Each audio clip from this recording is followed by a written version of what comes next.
What a finish to Sunday Night Football. A game-winning field goal that hits the upright and bounces in. That's exactly how the Chiefs beat the Chargers 19-17. Matthew Wright, who's actually their third kicker this season, stepped up and delivered the most dramatic 31-yard field goal you'll ever see. These Chiefs games are getting ridiculous. That's their 15th straight narrow win. And the timing was perfect. The Bills had just lost to the Rams earlier in the day, so this win gives Kansas City a nice cushion in the race for the AFC's top seed. Plus, they locked up their 9th straight division title. Pretty good night's work. But listen, winning all these close games is like playing with fire. Sure, it's working now, but playoffs are a different story. Still, you've got to admire how they keep pulling these wins out. Whether it's pretty or ugly, a win's a win in December football. The first half was a classic defensive slugfest, and honestly, that's not what anyone expected with Justin Herbert and Patrick Mahomes on the field. But sometimes football surprises you. The Chargers defense came in as the NFL's #1 scoring unit, and they showed exactly why. They were putting pressure on Mahomes almost every time he dropped back. Let's break down how this thing started. The Chiefs managed to grab an early 3-0 lead, but it was totally a struggle. Both offenses kept trading punts, 5 straight at one point. Mahomes was getting hit constantly, taking 3 sacks in the first half alone. The Chargers' pass rush, led by Joey Bosa and Khalil Mack, was absolutely ferocious. DJ Humphries, making his first start at left tackle for KC, had his hands full trying to protect Mahomes' blind side.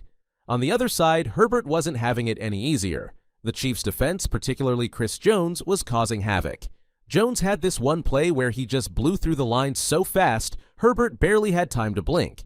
The Chargers were really feeling the absence of McConkey. Their offense just couldn't find any rhythm early on. The game started shifting late in the second quarter. The Chiefs finally put together a touchdown drive, with DeAndre Hopkins making a smart play in the end zone. Add that to their 2 earlier field goals, and suddenly it's 13-0 heading into halftime. But this lead felt anything but safe. The injury bug started biting too, and that's where things got concerning. The Chargers lost Will Dissly, their tight end, and Jalen Reagor went down with a finger injury.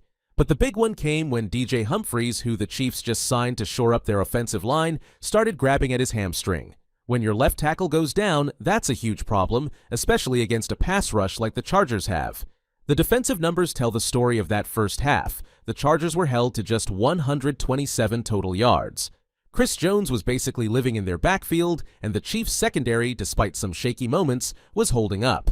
Leo Chenal was another guy who stood out, absolutely destroying a run play with what looked like a WWE-style suplex tackle. The second half? That's where this game really got interesting. The Chargers came out looking like a completely different team. Remember, this is a squad missing their top receiver McConkey, then lost Will Dissly during the game, but man, did they adjust.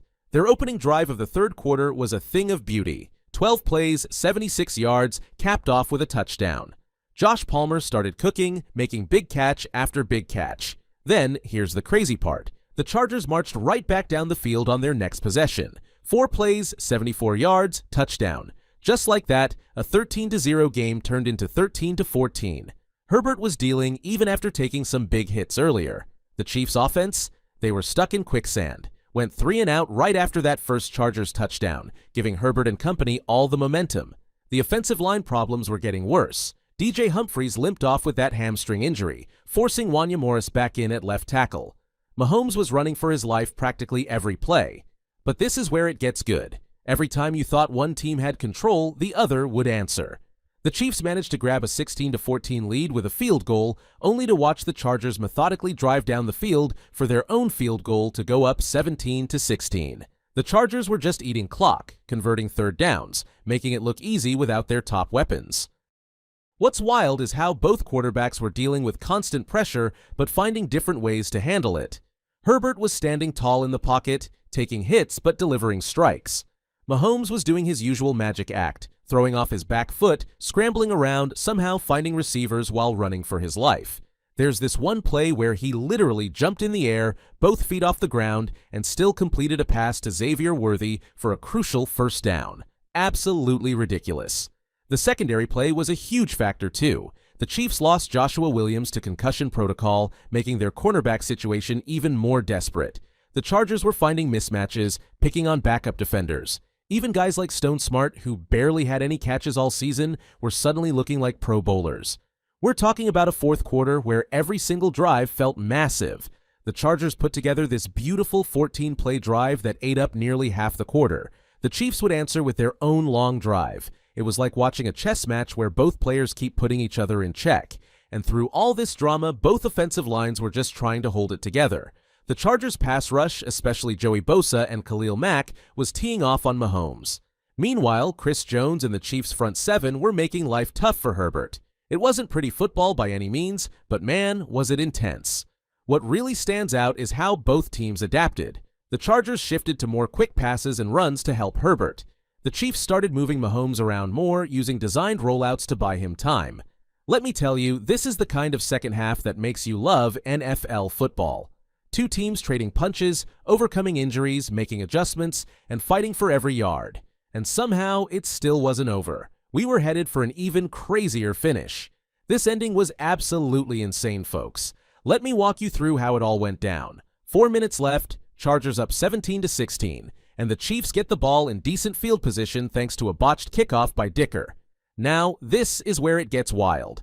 Mahomes starts moving them down the field, but nothing's coming easy. Every play is a battle.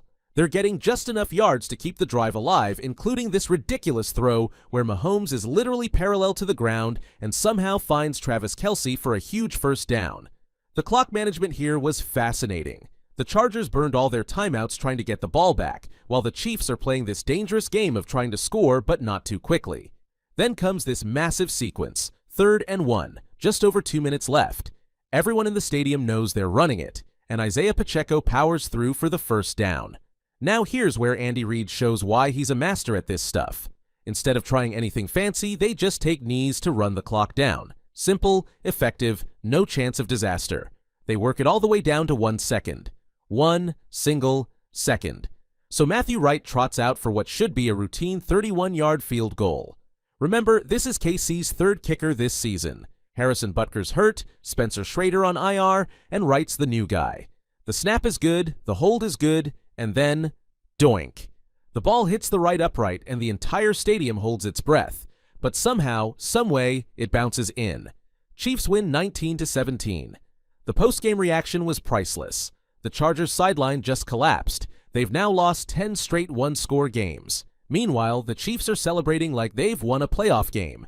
And why not? They just clinched their 9th straight AFC West title, took a game-and-a-half lead for the AFC's top seed, and did it all with their third-string kicker hitting an upright for the win. Now, with the Chiefs sitting at 12-1, they have a serious cushion in the AFC race, especially with Buffalo dropping that wild one to the Rams earlier in the day. That game-and-a-half lead for the top seed is huge, and with the way both teams' schedules look, it could be decisive.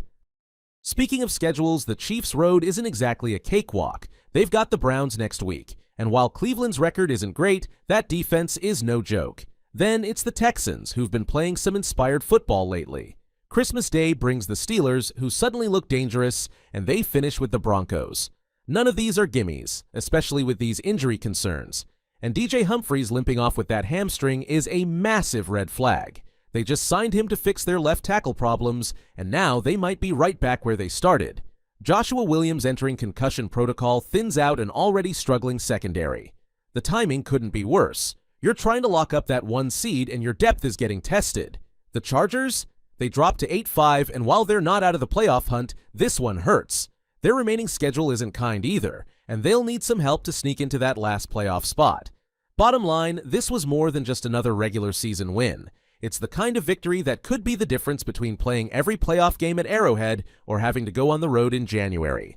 But man, they've got some problems to solve before we get there, especially on that offensive line and in the secondary. The next few weeks are going to tell us a lot about whether this team is really ready for another deep playoff run.